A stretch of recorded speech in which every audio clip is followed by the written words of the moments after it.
Hello friends, आपका स्वागत है हरियाणा सिविल सर्विसेज के dedicated channel the minimalist classes HCS में। फ्रेंड्स, आज की वीडियो में डिस्कशन करेंगे आंसर राइटिंग पे और हम डिस्कशन करेंगे नोट्स मेकिंग पे। ठीक है, क्योंकि एक बात हमको समझनी चाहिए कि your notes reflects your answers. ठीक है, और ये दोनों चीजें इंटरलिंक हैं। इसको आज हम डिटेल में समझेंगे। फ्रेंड्स, आइए पहले स्टार्ट करते हैं और समझने की कोशिश करते हैं कि मेंस एक्चुअली है क्या और हम इसको core of the civil services क्यों कहते हैं। ठीक है फ्रेंड्स, प्रीलिम्स आपका एंट्री पॉइंट होता है जिससे आपको मेंस लिखने का मौका मिलता है जब आप इसे क्वालिफाई करते हैं। ठीक है, लेकिन मेंस ही वो जगह है जहां आप अपना मनचाहा रैंक अपना ला सकते हैं और अपने आप को आप रिप्रेजेंट कर सकते हैं।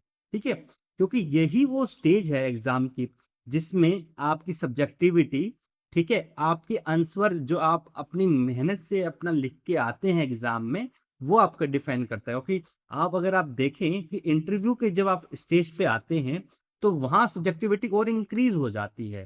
ठीक है, और आपका जो मेंस होता है वो आपका 600 मार्क्स का होता है एचसीएस एग्जाम का। ठीक है, तो यहाँ पे ये जगह है जहाँ आपको टारगेट करना चाहिए और यही हमारा सबसे बड़ा फियर है, क्योंकि एक बहुत बड़ा फियर है कि आपकी सिविल सर्विसेज की जर्नी का, जो कि है आंसर राइटिंग। ठीक है, जिससे हम अपने आप को बचाते हैं और नई नई अपनी मनगढ़ंत कहानियां बनाते हैं और क्योंकि हमारा माइंड ऐसे वर्क करता है। आइए उसको समझते हैं कि उसको जो वो जो एक सिचुएशन है उससे कैसे बाहर निकला जाए और समझा जाए। फ्रेंड्स, अगर आप हम इसको डिटेल में समझने से पहले एक बार ये समझते हैं कि अभी तक हम करते क्या हैं। ठीक है, हम क्या करते हैं, पहले एक फाउंडेशन प्रोग्राम अपना कवर करते हैं। इसमें हम अपनी बेसिक बुक्स पढ़ते रहते हैं। ठीक है, उसके लिए हम कुछ वीडियोस देखते रहते हैं और उसके साथ हम कुछ कोचिंग नोट्स हमें जो मिलते हैं और या हम उन वीडियोस से अपने नोट्स बनाते रहते हैं। फ्रेंड्स, वो नोट्स एक्चुअली आपके खुद के नोट्स नहीं है। ठीक है, ये नोट्स अलग हैं। ठीक है, क्योंकि ये भी मैं आपको नोट्स मेकिंग समझाऊंगा ना, फिर बताऊंगा कि ये नोट्स कैसे डिफरेंट करते हैं और जो आपके जो आखिरी में जो नोट्स बनते हैं वो अलग कैसे होते हैं। ये एक अलग चीज है, इसलिए मैं इस पे एक आपको गौर लाना चाहता हूँ। इस पे हम अच्छे से डिस्कस करेंगे। ठीक है, तो फ्रेंड्स, हम क्या करते हैं, हम फाउंडेशन प्रोग्राम ज्वाइन करते हैं, हम कुछ वीडियोस देखते हैं या कोई वीडियोस देख के उस पर नोट्स बनाना शुरू कर देते हैं।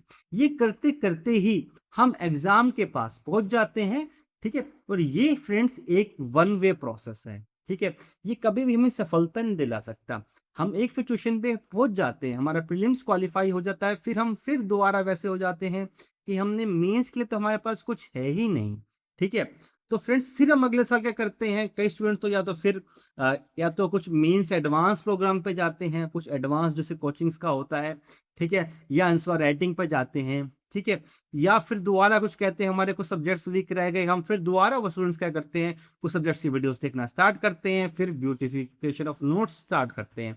लेकिन फ्रेंड्स, यहाँ पे सबसे बड़ी जो समस्या है ना, वो थिंकिंग, ब्रेनस्टॉर्मिंग नहीं हो पाती। और जो आप ये नोट्स बनाते हो या फिर कोचिंग नोट्स होते हैं या फिर खुद के नोट्स नहीं होते, तो आइए इस चीज को हम समझते हैं।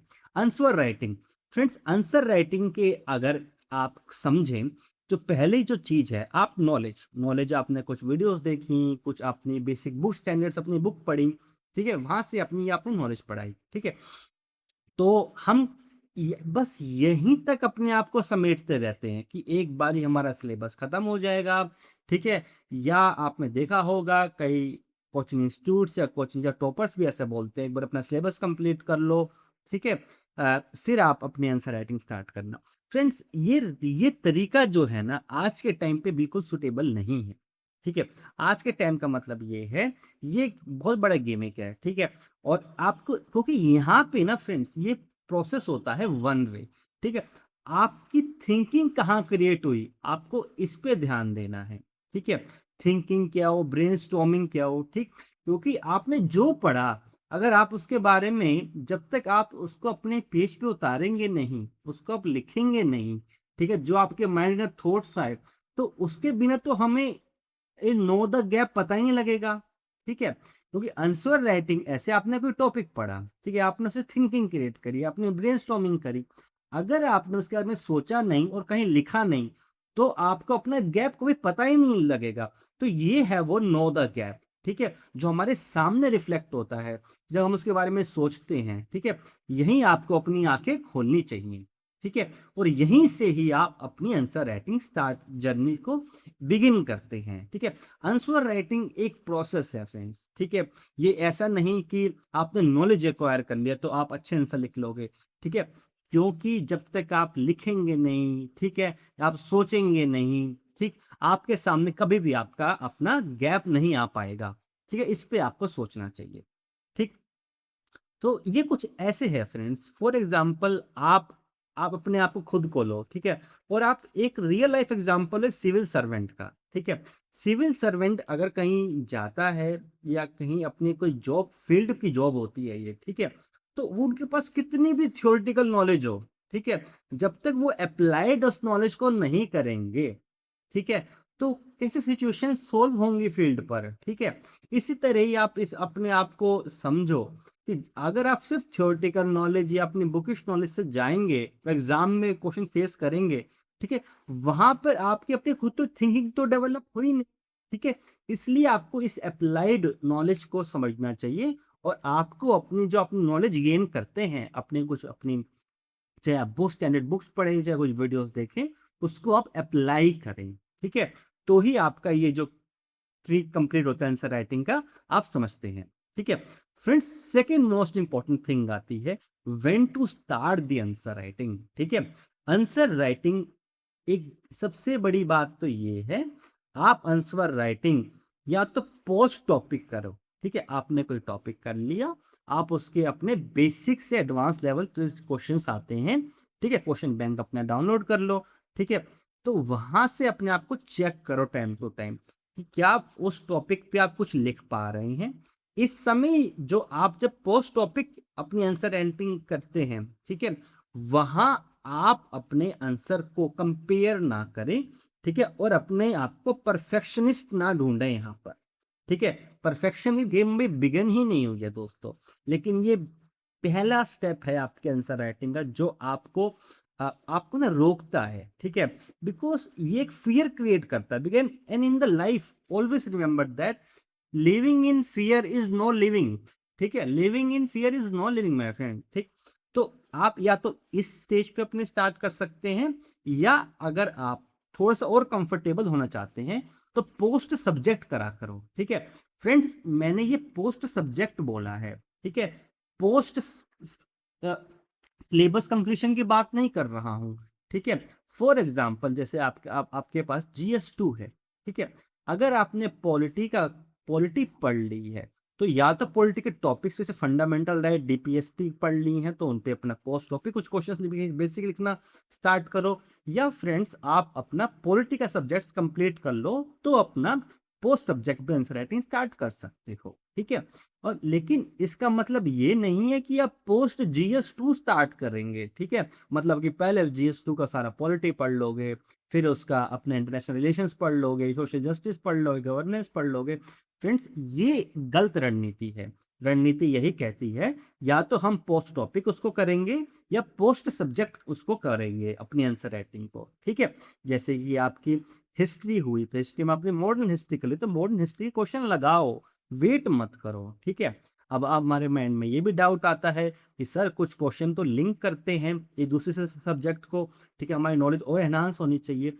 फ्रेंड्स, वो होगी, ठीक है, लेकिन उसके लिए हम ये नहीं कि हम अपने आप को वेट करेंगे, ठीक है। मैंने कहा ना, आंसर राइटिंग एक ऑर्गेनिक प्रोसेस है, एक नेचुरल प्रोसेस है, धीरे धीरे आपका इंप्रूवमेंट हो गई। आप अपनी कॉपी बनाएं, स्पेशली आप ढंग से लिखें, जो आपका पहला आंसर होगा, फिर आपका 10वां आंसर होगा, फिर आपका 50वां आंसर होगा, उसमें आपको फर्क देखने को मिलेगा रेगुलरली, ठीक है। और यहाँ पे रुकना नहीं होता, ठीक। और ये बिल्कुल ही मत सोचो एक बार या पहले आप सिलेबस कंप्लीट करेंगे, वो आपका बिल्कुल गलत डिसीजन होता है, ठीक है, क्योंकि कोचिंग्स का भी होता है कि वो पहले फाउंडेशन प्रोग्राम करते हैं फिर मेंस एडवांस प्रोग्राम करते हैं। फ्रेंड्स, इन सब से आपको बचना चाहिए। आपने अगर पोस्ट टॉपिक और पोस्ट सब्जेक्ट अपना आंसर राइटिंग स्टार्ट करनी चाहिए, ठीक है। फ्रेंड्स, बिकॉज हमें द सेकेंड स्टेज आपको ये समझनी चाहिए, सेकेंड सबसे टॉप मोस्ट बात है, ठीक है, कि your notes reflects your answers, ठीक है। और ये जो नोट्स है ना फ्रेंड्स, ये कोचिंग नोट्स नहीं है, ठीक है, जो आप वीडियो देख देख के बनाती हैं। ये नोट्स हमारे ऑर्गेनिक स्ट्रक्चर नोट्स होते हैं, ठीक है, उसको हम समझते हैं, ठीक है। क्योंकि एक चीज याद रखना, जो भी आपके नोट्स में है वो ही आपकी आंसर कॉपी में लास्ट टाइम में आता है, ठीक। आप खुद सोचिए कि अगर आपको GS1 का आप आंसर लिख रहे हैं, ठीक है, उसमें आपके जो 4 मार्कर और 6 मार्कर का जो पैटर्न है HCS का लेटेस्ट, ठीक है, यहाँ आपको 3 शीट है, यहाँ आपको 4 शीट है, और लगातार ऐसे आपको पास 3 घंटे जब आप लिखते हैं, ठीक है, 20 क्वेश्चन आप कवर कर रहे हैं, फ्रेंड्स इतना टाइम नहीं होता, ठीक है, क्योंकि कि हम सब कुछ बिल्कुल वहाँ क्रिएटिविटी से लिखें, ठीक है। तो वहीं आपके जो आपके नोट्स में आपकी क्रिएटिविटी आप उसको लाते हो, ठीक है, वही आपके आंसर्स में रिफ्लेक्ट होती है, ठीक। फ्रेंड्स, नोट्स मेकिंग का क्या प्रोसेस है फ्रेंड्स, सबसे बड़ा जो नोट्स मेकिंग का प्रोसेस है ना, ये 1/10 रूल है, ठीक है। ये 1/10 रूल क्या होता है, ठीक है, और ये भी एक ऑर्गेनिक प्रोसेस से निकलता है। ये ऐसा नहीं है कि आपने, मैं फिर कह रहा हूँ कि आपने कुछ पढ़ा और वहां से सुंदर सुंदर नोट्स बना लिए डिफरेंट हाइलाइटर्स के साथ, वो ही है फ्रेंड्स, वो नहीं है। नोट्स का एक रूल होता है, याद रखना, 1/10, ठीक है। ये 1/10 रूल क्या कहता है, ठीक है। मान लीजिए आपने 100 पेज पढ़े, ठीक है, तो फ्रेंड्स अब आप सपोज करो, ठीक है, आप अपना कि आपने मान लो कि GS2 ही आप अपना प्रिपेयर कर रहे हैं, ठीक है, या GS3 प्रिपेयर कर रहे हैं, तो फ्रेंड्स आपने उसमें अपने जब आपने नोट्स बनाए, ठीक है, तो फर्स्ट टाइम जब आपने अपने सेक्शनल टेस्ट देते हैं, जैसे कि आपने इकोनॉमिक्स कर लिया, इंटरनेशनल सिक्योरिटी कर लिया, आपने डिजास्टर मैनेजमेंट कर लिया, साइंस एंड टेक्नोलॉजी कर लिया, ठीक है, तो फ्रेंड्स उसके बाद आप एक पेयर ऑफ नोट्स बनाते हैं, ठीक है, और उसके बाद जब सेक्शनल टेस्ट हमारे हो जाते हैं, ठीक है, हम सेकेंड प्रोसेस पे जाते हैं, हम फुल लेंथ टेस्ट लेते हैं, लिखते हैं, ठीक है, वो हमारा एक और नोट्स हमारे जनरेट होते हैं। अभी आप नहीं समझे होंगे, मैं आपको समझाने की कोशिश करता हूँ, ठीक है। फ्रेंड्स मान लो आप पहले सेक्शनल टेस्ट लगा रहे हैं, ठीक है, आ, आप ये समझिए आपने सेक्शनल टेस्ट लगाया, ठीक है, और फिर आपने फ्रेंड्स फुल लेंथ टेस्ट लगाया, तो ये एक दो स्टेजेस हैं, ठीक है, first stage and the second stage is final stage, ठीक है। आपने 100 पेज पढ़े इकोनॉमिक्स के लिए, ठीक है, जब आप अपने सेक्शनल टेस्ट दे रहे थे, तो फ्रेंड्स आप अभी उन नोट्स को ना सिर्फ 20 पेजेस में कन्वर्ट कर सकते हैं, यानी कि यहाँ पे आप कर सकते हो उसको 1/5 रूल, ठीक है, ठीक है। अब आपने अब आपके नोट्स फ्रेंड 20 पेजेस के हो गए, जब आप 100 पेजेस के पढ़ रहे थे जो 20 पेजेस को हो गए, तो आपकी जो नॉलेज थी ये भी तब आप आ सकता है जब आप 2 से 3 रिवीजन कर लेते हैं, ठीक है। फिर आपके मान लो आपने इकोनॉमिक्स तैयार हो गया, इंटरनेशनल सिक्योरिटी तैयार हो गया, डिजास्टर मैनेजमेंट तैयार हो गया, साइंस एंड टेक तैयार हो गया, ठीक है। फिर फ्रेंड्स जब अपनी फाइनल रिवीजन की तरफ जाते हैं, जब हम अपना फुल लेंथ टेस्ट लिखते हैं, आप टेस्ट सीरीज में ऐसे ही तो करते हो, पहले सेक्शनल देते हो फिर फुल लेंथ देते हो, ठीक है, तो फ्रेंड्स आपका 1/10 रूल होता है, ठीक है, यानी कि ये जो आपने 20 पेज बनाए थे ना, ठीक है, ये और डाइल्यूट होते हैं, ये सिर्फ 10 पेज रह जाते हैं, these are your perfect notes, ठीक है। यानी कि आप इस बात को समझे ना, पहले हम 100 पेज हमने पढ़े फॉर एग्जाम्पल, उसको हमने एक अपना जब सेक्शनल टेस्ट करे, हमने फर्स्ट रिवीजन करी, ठीक है, वो हमारे 20 पेजेस में कन्वर्ट हुए 1/5 में, ठीक है, और फिर जब हम जो फाइनल टेस्ट अपना लिख रहे हैं, तो आपके ये फ्रेंड्स जनरेट होते हैं 1/10, 100 का 1/10 कितना होता है 10 पेजेस। ये जो 10 पेज होते हैं ना, वो आपने देखा होगा ना, स्टूडेंट्स को कहते हैं कि हमारे माइक्रो नोट्स होते हैं, 1 पेजर नोट्स होते हैं हर टॉपिक को लेके, ये वो ही 1 पेजर नोट्स रह जाते हैं लास्ट में आपके, यही वो नोट्स काम आते हैं जो आप अपना लास्ट में एग्जाम टाइम से पहले बैठ के जो रिवाइज कर रहे होते हैं फ्रेंड्स। ये और ये कोचिंग नोट से बिल्कुल अलग होते हैं, ठीक है, क्योंकि इसमें एक रिफाइनमेंट प्रोसेस आता है। रिफाइनमेंट मतलब कि पहले हमने हमारी जो नॉलेज थी हमने उसको डाइल्यूट करा, ठीक है, और फिर उसको 10 पेजेस में अपना कन्वर्ट करा, ठीक है, और यही चीजों से आप एक्टिव रिकॉल करते हो कि जब आप 10 पेजेस में उसको लिख रहे हैं, ठीक है, तो आप एक एक रिकॉल कर रहे हैं अपने सारे डेटा को, पहले जैसे आपने 100 पेज पढ़े थे, ठीक है, तो आप इस बात को समझे होंगे, ठीक। फ्रेंड्स इसलिए मैं कहना चाहता हूँ, और आखिरी में ना यही नोट्स आपके आंसर को कॉपीज को रिफ्लेक्ट करते हैं, ठीक है। आज हमने इससे समझा, आंसर राइटिंग को समझा, और अपने अपने नोट्स मेकिंग के प्रोसेस को समझा, ठीक है। फ्रेंड्स ये हमने लास्ट वीडियो में अपने डिस्कस किया था HCS प्रीलिम्स की कि कैसे-कैसे ऐसे फ़िल्म सब्जेक्ट वाइज़ आया था, ठीक है? जैसे कि हमारे मेंस गाइडेंस प्रोग्राम आपका चल रहा है, प्रीलिम्स और मेंस के लिए मैं कुछ आपको क्लासेस आपकी ये जारी रहेंगी, ये वीडियो भी उसी का ही पार्ट था, ठीक है? हम जल्दी इस पे क्वेश्चन से भी डिस्कशन करना स्टार्ट करेंगे। और फ्रेंड्स, मैंने ना आपके लिए मिनिमलिस्ट न्यूज़ एनालिसिस स्टार्ट कर रखी है अपने टेलीग्राम चैनल पे, जहाँ पे मैं आपको ये सब नोट्स प्रोवाइड करता हूँ, ठीक है? आप इसको ज़रूर फ़ॉलो करिए, मेरे टेलीग्राम चैनल का क्यूआर कोड है, ठीक है? फ्रेंड्स, जल्दी मैं आपका बहुत सारे मुझे मैसेज आ रहे हैं, आप चाहते हैं मेरे साथ आंसर राइटिंग की प्रैक्टिस करना और कुछ मेंटोरशिप चाहना, ठीक है? फ्रेंड्स, मैं एक बैच बनाने की आपके लिए सोच रहा हूँ, जहाँ पे आप और हम अच्छे से प्रीलिम्स और मेंस को डील कर सकें एचसीएस के लिए। मैं जल्द ही उसके बारे में हम डिस्कस करेंगे, ठीक है फ्रेंड्स? थैंक यू, फिर मिलते हैं। Have a nice day.